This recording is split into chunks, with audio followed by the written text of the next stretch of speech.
Graça e paz a todos. Glória a Deus. Gente, vamos abrir a palavra de Deus. 2 Pedro, capítulo 1, a partir do verso 2. Ficou rápido no gatilho aí, já está aberto, mas eu já vou lendo para vocês. Pedro diz assim: graça e paz vos sejam multiplicadas no pleno conhecimento de Deus e de Jesus nosso Senhor. Visto como o seu divino poder nos tem dado tudo o que diz respeito à vida e à piedade, pelo pleno conhecimento daquele que nos chamou por sua própria glória e virtude, pelas quais ele nos tem dado as suas preciosas e grandíssimas promessas, para que por ela vos torneis participantes da natureza divina, havendo escapado da corrupção pela concupiscência que há no mundo. Concupiscência, na verdade, quer dizer paixões. Amados, o que eu queria falar hoje é sobre algumas nuances da graça. Porque quando a gente ouve falar de graça, o primeiro pensamento que vem na cabeça das pessoas é o tal do favor imerecido. É a salvação que nós obtemos a partir do sangue do nosso Senhor Jesus. E isso é real, isso é verdadeiro, mas a graça, ela é muito mais do que isso. Às vezes a gente negligencia algumas ferramentas que Deus nos proporciona, pelo fato de nós sabermos realmente o que ela significa e o poder que ela tem. Na verdade, a graça, ela é algo que nos conduz à vida eterna, mas ela também é um poder capacitador de Deus para que nós possamos ter uma vida santa e irrepreensível diante de Deus. E às vezes a gente não conhece algumas ferramentas. Eu vou dar um exemplo de uma questão banal. Quem já comprou tic-tac? Daniel conhece tic-tac, já fez um vídeo de tic-tac. Tic-tac, por muito tempo a gente comprou tic-tac, abria aquela tampinha, tirava a balinha ali de dentro. Só que eu pelo menos fui descobrir esses dias que dentro daquela tampinha tem uma forminha lá dentro, que se você virar o tic-tac de cabeça para baixo e abrir ele já traz a balinha prontinha na sua mão, ao invés de você ter que ficar batendo aquela embalagem de tic-tac para poder sair uma balinha na sua mão. E às vezes espiritualmente acontece isso conosco.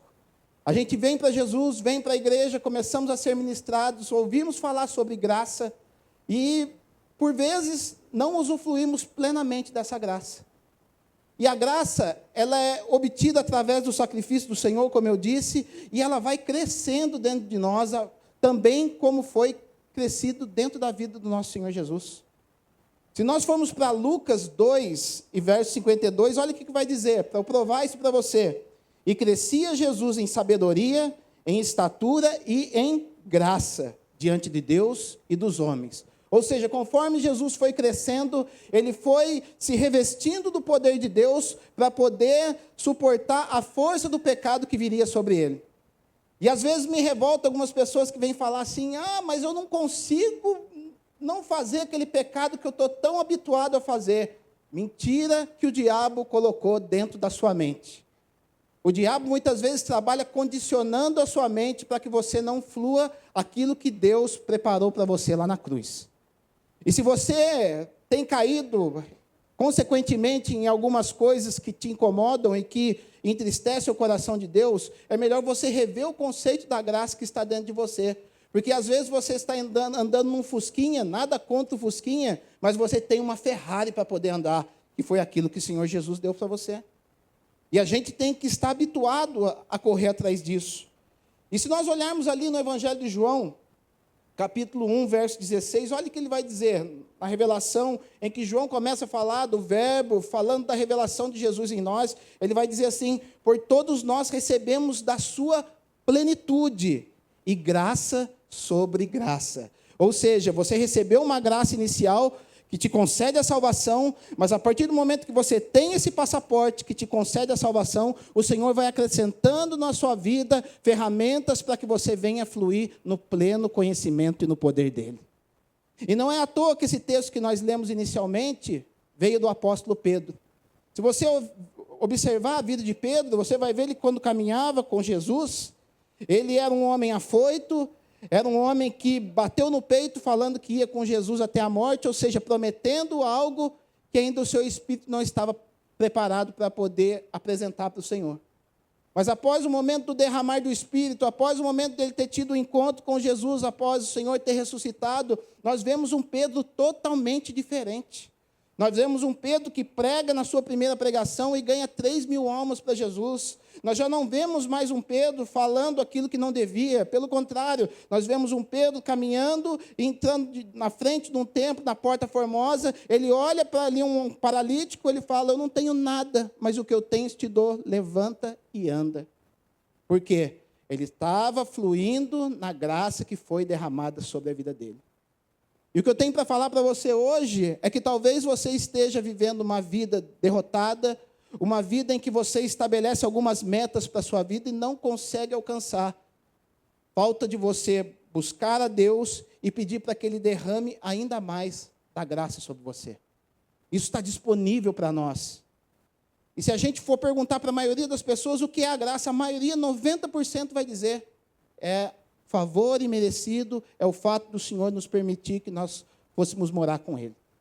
Isso é desenvolvido dentro de nós. Pedro, decorrendo daquele texto que nós lemos no começo, 2 Pedro, capítulo 1, a partir do verso 5, ele vai dizer, e sobre tudo isso, ou seja, além diante de tudo aquilo que ele falou, para que nós tenhamos uma vida santa, para que nós conhecêssemos Ele, diante de tudo isso ele fala, acrescentai à vossa fé a virtude que é o poder, acrescentar a esse poder o conhecimento de Deus, você buscar Deus de todas as formas possíveis, na palavra, em oração, participando da igreja, trabalhando ativamente no meio do seu meio espiritual. Ele vai falando, você se capacita, você conhece, você adquire poder, e depois do poder você adquire o domínio próprio, que é algo primordial para que você não venha cair sempre no mesmo pecado. Você aguenta se segurar, você tem aquele domínio sobre as situações e as adversidades que se apresentam diante de você. E ele vai, domínio próprio, ele prossegue, e a perseverança, porque nós vemos que muitas pessoas, ela está chegando perto da vitória dela, perto do milagre dela, perto daquilo que ela tem buscado em Deus, e parece que a pessoa desiste no último momento, por quê? Falta de perseverança, falta de perseverar na palavra, falta de perseverar em meio às lutas. E ele continua dizendo, acrescentai essa perseverança à piedade. O que é piedade? Você ter uma vida santa, você ter uma vida reta diante de Deus, é você se desviar do pecado. Acrescente essa piedade, um amor fraternal, ou seja, você ser bom com os seus irmãos, com as pessoas que estão ao seu redor, e acrescenta esse amor fraternal, o amor ágape, que é o amor excelente, que é o amor que nada espera em troca. Você ajuda a pessoa que está ao seu lado sem esperar nada dela, porque você sabe que você tem uma recompensa em Deus. Tudo isso fruto da graça. E eu vejo no final da sua carta, no capítulo 3, verso 18, ele vai dizendo, portanto, meus amados, crescei na graça e no conhecimento de Deus. Porque ele sabia dessa ferramenta, ele sabia dessa coisa que é tão negligenciada no nosso meio.